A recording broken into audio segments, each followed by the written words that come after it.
Hola, saludos y bendiciones para todos, juntos nuevamente para tomar un tiempo en el estudio de la palabra de Dios. Estamos ya finalizando el capítulo 13, estamos allí prácticamente con las últimas parábolas de este capítulo y vamos a continuar allí donde nos quedamos en la última sesión, así que preparémonos todos para aprovechar el tiempo al máximo. Santo Dios, bendito tu nombre.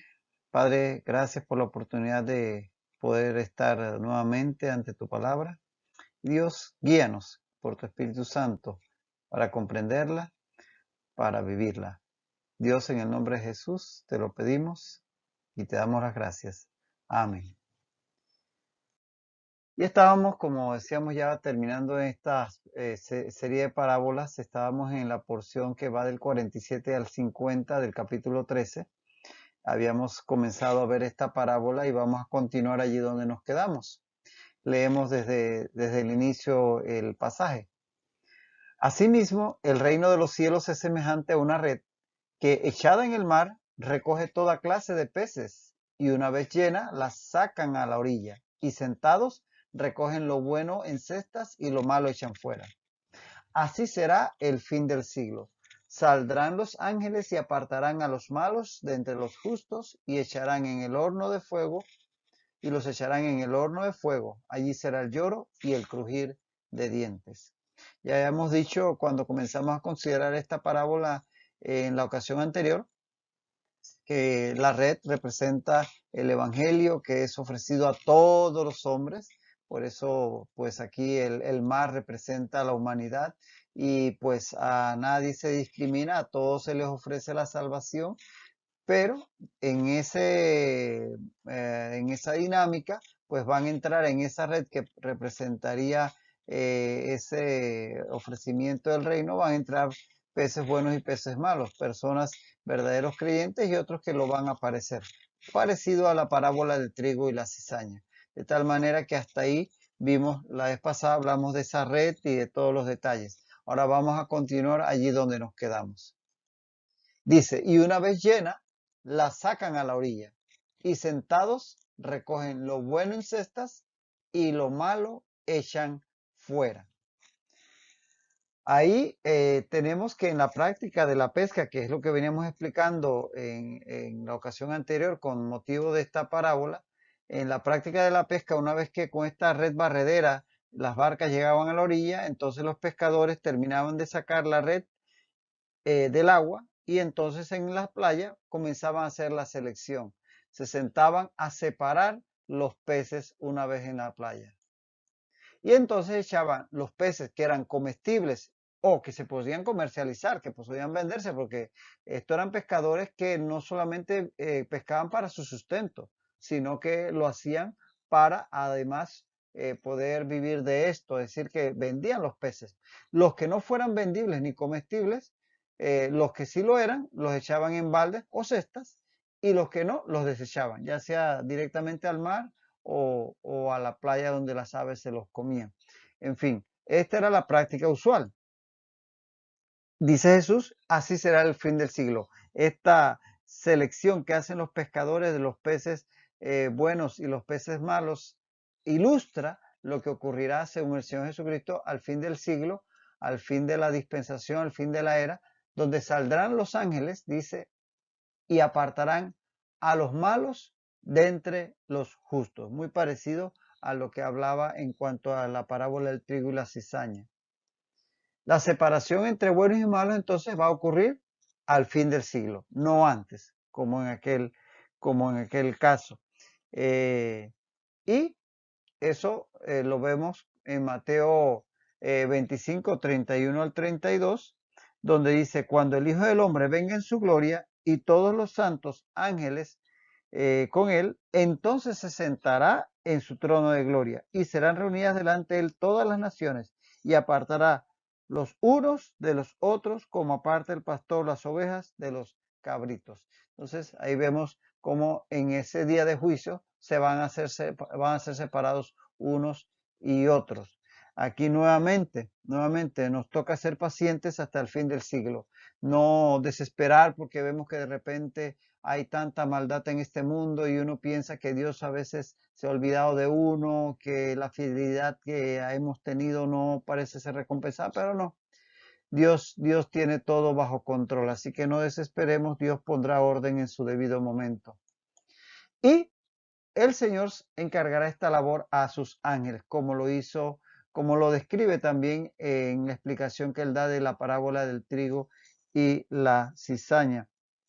Ahí también, pues igual nos toca a nosotros de ser pacientes y no estar decidiendo nosotros quién es salvo y quién no lo es, pensando que porque tal persona no se comporta como nosotros o que tal otra persona sí parece. No, no nos toca a nosotros. Dios es quien sabe y Él en su momento hará la distinción. Seamos pacientes y dejamos todo juicio en manos de Dios. Dice Mateo 7:1, no juzguéis para que no seáis juzgados. Así que ni rechacemos, ni tampoco estemos siendo demasiado, digámoslo así, excesivamente confiados pensando que todo el mundo es bueno. Sabemos que va a haber peces buenos y peces malos, va a haber trigo y cizaña y eso no nos debe extrañar, pero tampoco estar haciendo nosotros juicios porque no nos toca a nosotros esa función. Dice, y los echarán en el horno de fuego, allí será el lloro y el crujir de dientes. Los irredentos, los pecadores, los que no se arrepienten, los que no aceptan al Señor, precisamente por ese rechazo voluntario de la oferta de salvación por parte de Dios, serán condenados. No porque Dios los quiera condenar, no porque Dios es malo, sino porque no aceptan la salvación, porque ellos ya, todos en sí, estamos perdidos. Y Dios le ofrece la salvación a todos. Quienes la acepten, lograrán ser salvos. Quienes no, sencillamente ya de por sí estaban perdidos. Juan 3, 17 al 18 dice, no envió Dios a su Hijo al mundo para condenar al mundo, sino para que el mundo sea salvo por él. El que en él cree no es condenado, pero el que no cree ya ha sido condenado porque no ha creído en el nombre del unigénito Hijo de Dios. O sea, todos nos estábamos ahogando, todos. Dice, por cuanto todos pecaron y están destituidos de la gloria de Dios, dice Romanos 3:23. Todos estábamos ahogándonos. Viene Dios y nos tira el salvavidas y claro, habrá quienes acepten el salvavidas y habrá quienes no lo quieran, no lo acepten. Pero quien no lo acepte no puede acusar a Dios de que por su culpa se ahogó o al salvavidas que lo está rescatando porque él no aceptó aquella oferta de salvación, sencillamente la rechazó. Y eso es lo que va a pasar en su momento. Y entonces esta declaración aquí que vemos en este versículo es idéntica a la que leímos en Mateo 13:42 con respecto a la parábola del trigo y la cizaña. Es idéntica. Entonces, si la lees en Mateo 13:42, verás que dice exactamente lo mismo. Entonces, esa repetición, cuando en la palabra de Dios se repite una afirmación, hay que ponerle atención. Y en este caso, esta repetición indica la relevancia que Jesús le da a esta verdad para que precisamente atendamos y que evitemos y que hagamos lo posible por no llegar a esa condición, que nos arrepintamos, que buscamos de Dios cuando hay tiempo para no llegar a enfrentar algo tan terrible. El que dos veces se presente esta verdad de que habrá un castigo eterno para los que rechacen a Dios, habla de lo relevante que es, sobre todo que el mismo Señor Jesús lo destaca. Y bueno, así terminamos con esta parábola, pero no sin antes, establecer una serie de semejanzas y diferencias entre la parábola del trigo y la cizaña y esta parábola de la red. Fíjate que hay varias semejanzas, son de destacar y probablemente ya las has estado notando. En primer lugar, hay buenos y malos que están juntos. Lo viste, ¿no? Hay buenos y malos, tanto en la parábola del trigo y la cizaña como en el de la red. Vemos que en un mismo escenario vemos malos con buenos juntos. Que hay una separación al final. Al final del tiempo es cuando se van a separar unos de otros. es otra verdad, otro elemento que es semejante en ambas parábolas. En tercer lugar, en ambos casos se dice que la separación final la van a hacer ángeles enviados por el Señor para esta función, en ambos casos. En cuarto lugar, los destinos en ambos casos son diferentes. El trigo versus la cizaña, los peces buenos versus los peces malos. Entonces hay destinos diferentes para ambos componentes de las parábolas.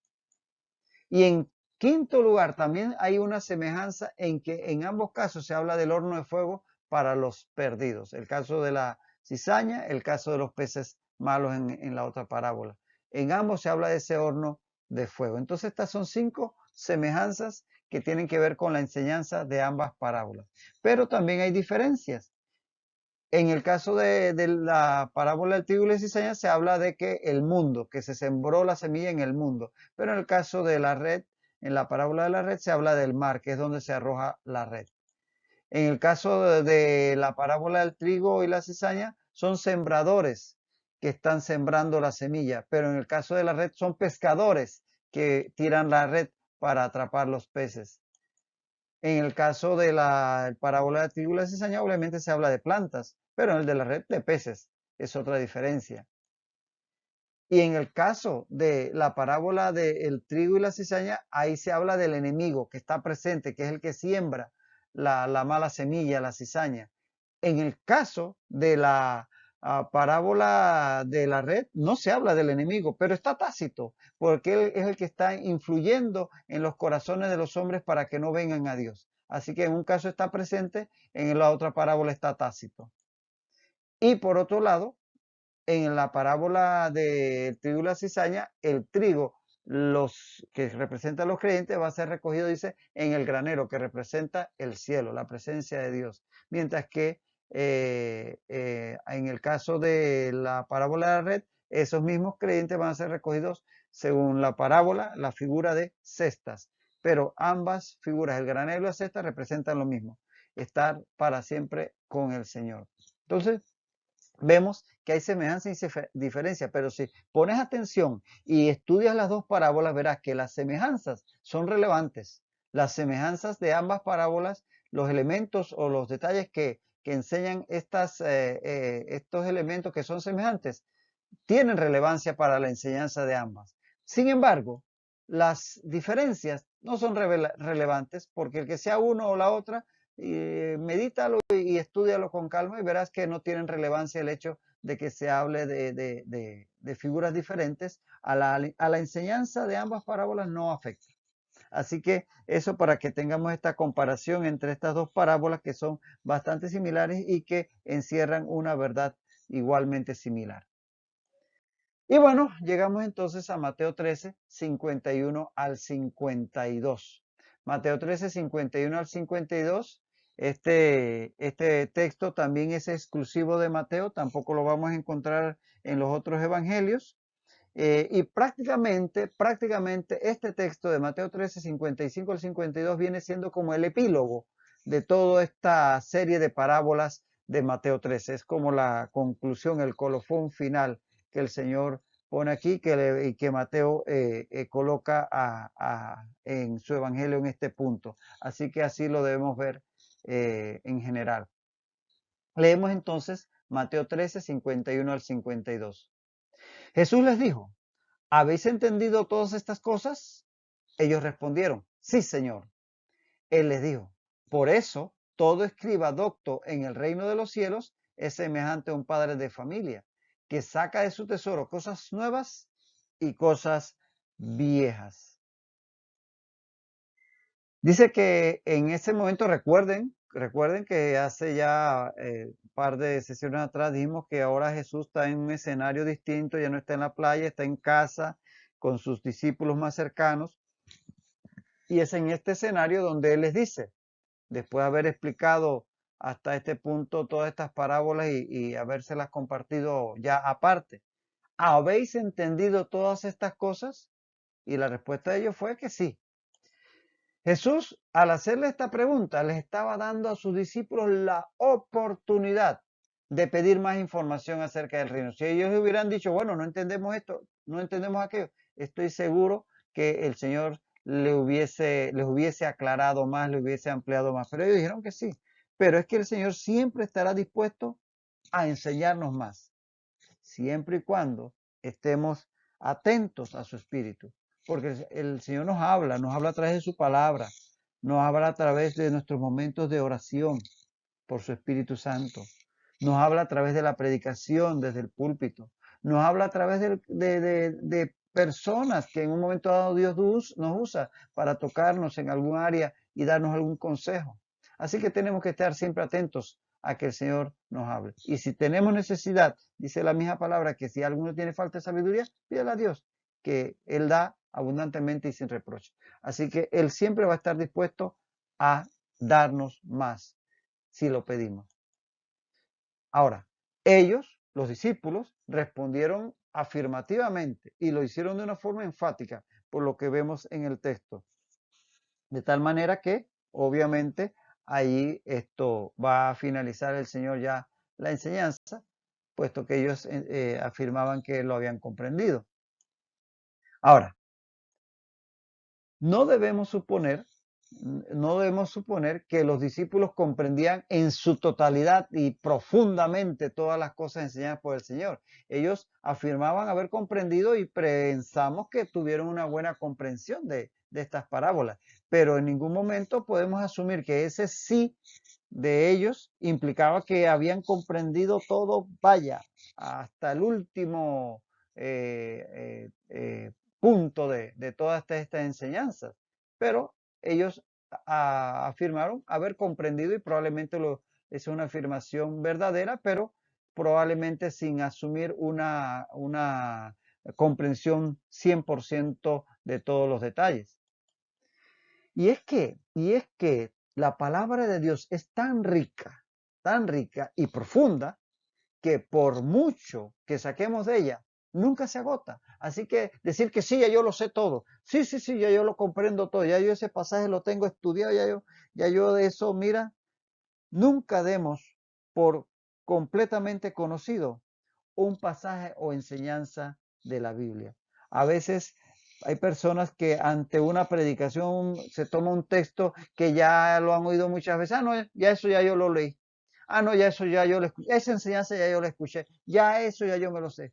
Y nunca, nunca va a ser lo mismo. Siempre tenemos que saber que de la misma porción de escritura el Señor nos puede dar cosas nuevas cada vez. Así que nunca menospreciemos un texto o una enseñanza pensando que ya lo sabemos todo, que ya no las aprendimos, que ya lo conocemos. Siempre Dios nos puede sorprender con algo nuevo.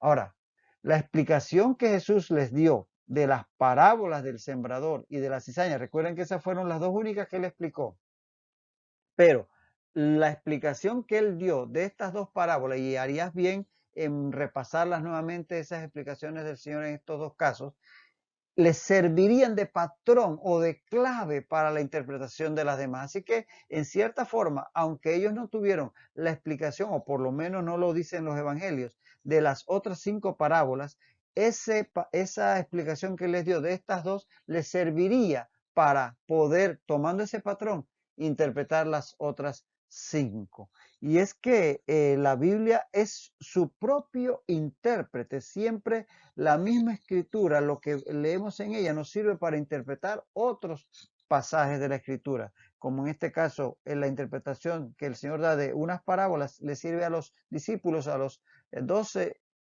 para interpretar las otras.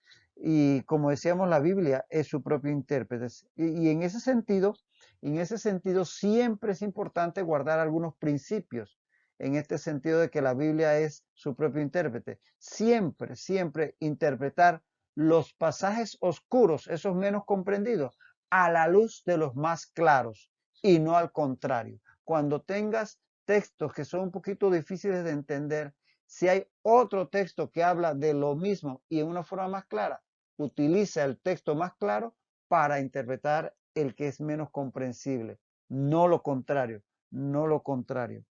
Y en esa misma línea, un principio fundamental es siempre interpretar el Antiguo Testamento a la luz del Nuevo Testamento. Siempre interpretar el Antiguo Testamento a la luz del Nuevo Testamento, porque el Nuevo Testamento es mucho más claro, está mucho más ya digerido, por decirlo así, hay mucho más revelación que en el Antiguo. Por ejemplo, si estudias el libro o la carta a los hebreos, si estudias la carta a los hebreos comprenderás mucho de todo lo que tiene que ver con el ceremonial de la ley, que está en el libro del Éxodo, Levítico, Deuteronomio. Entonces, muchos de esos textos que se nos hacen a veces difíciles, lo podemos entender a la luz de la carta a los hebreos, que es muy explícita en esos temas. De tal manera que ese es un principio importante. Y en ese sentido también entender que la Biblia nunca se contradice. La palabra de Dios primero es inerrante, nunca se equivoca. Si hay una diferencia entre lo que dice la Escritura y lo que dice el hombre, uno de los dos está equivocado. ¿Adivina quién? Claro que sí. Dios nunca se equivoca y su palabra probablemente si está en contra de algún elemento humano de interpretación, es que o ha sido mal interpretada o no ha sido entendida, pero ciertamente la palabra de Dios es inerrante. Pero en ese mismo sentido no se contradice. A veces hay textos, si lo sabemos, y sería de largo enumerar aquellos que son citados por uno o por otro de que hay contradicción en la escritura, pero eso siempre se le encuentra una explicación muy sensata. La palabra de Dios nunca se contradice. Por eso si vemos dos textos que antepuestos parecen decir cosas diferentes, hay uno de los dos que no está siendo adecuadamente interpretado. Y en ese sentido es importante que siempre recuerdes esa ley o esa norma de la no contradicción en el caso de la escritura. Ahora, en ese sentido, entender que las verdades bíblicas se explican mutuamente. Las verdades bíblicas se van a explicar unas a las otras o entre sí. Así que esos son principios importantes que debemos siempre conservar a la hora de estudiar la palabra de Dios.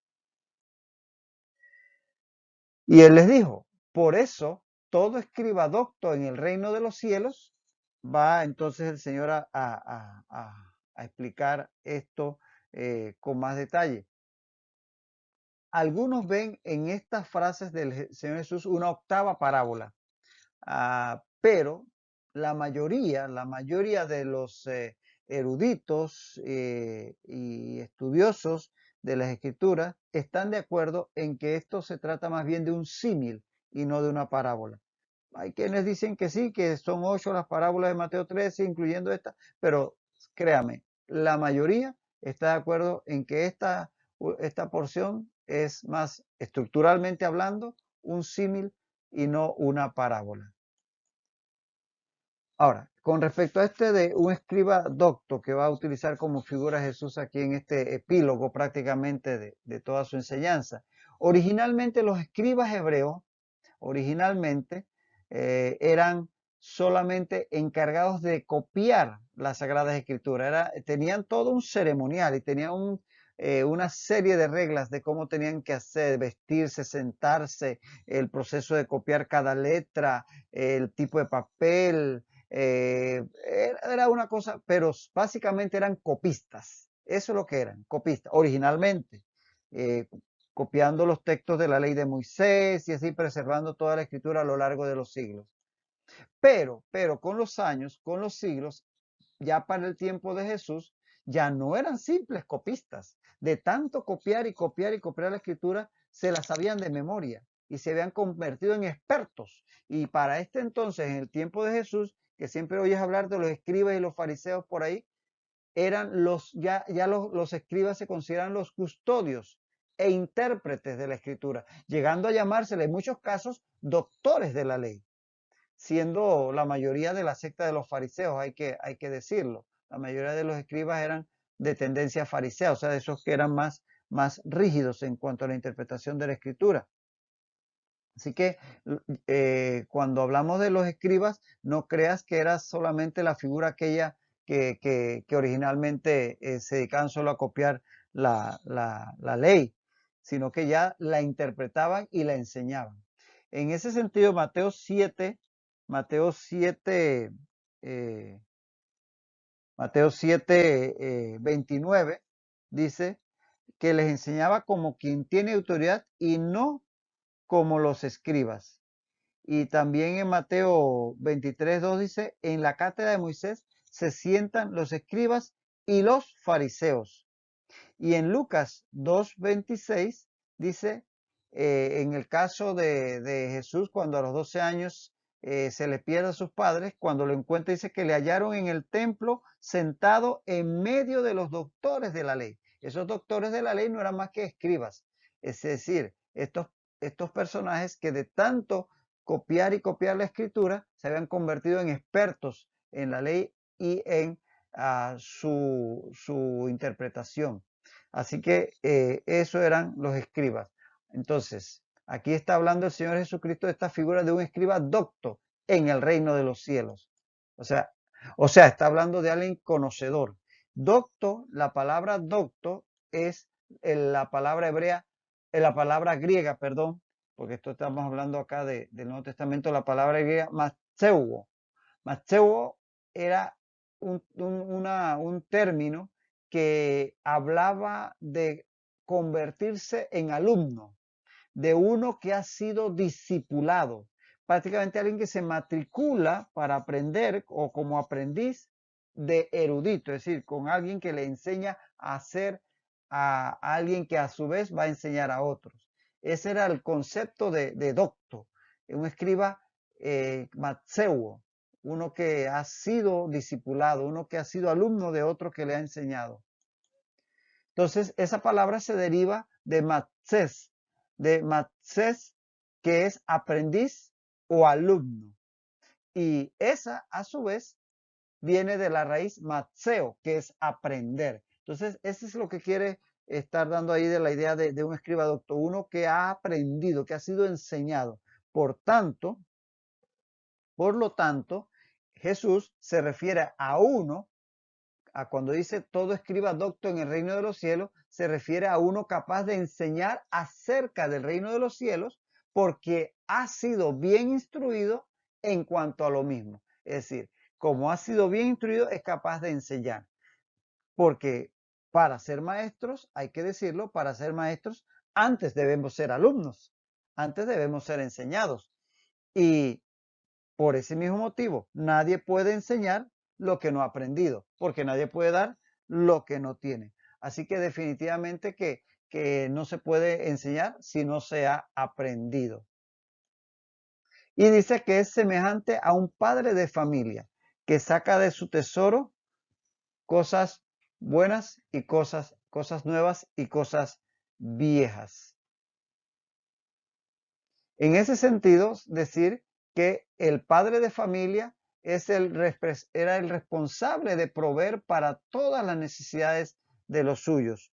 Y así era tanto en la familia judía como en la griega, como sobre todo en la romana. De hecho, en las familias romanas había la figura del pater familias, que era el que tenía todo la responsabilidad sobre su familia, y no solamente la responsabilidad, sino el poder, inclusive de la vida y la muerte de su familia. Esa era una figura en Roma muy importante. Pero en sí, el padre de familia es el responsable en ese sentido de proveer para las necesidades materiales como casa, comida, vestido, las intelectuales como la educación o las espirituales como la religión, tanto entre la religión judía, pero también los griegos y los romanos que tenían sus dioses. Así que eso era responsabilidad del padre.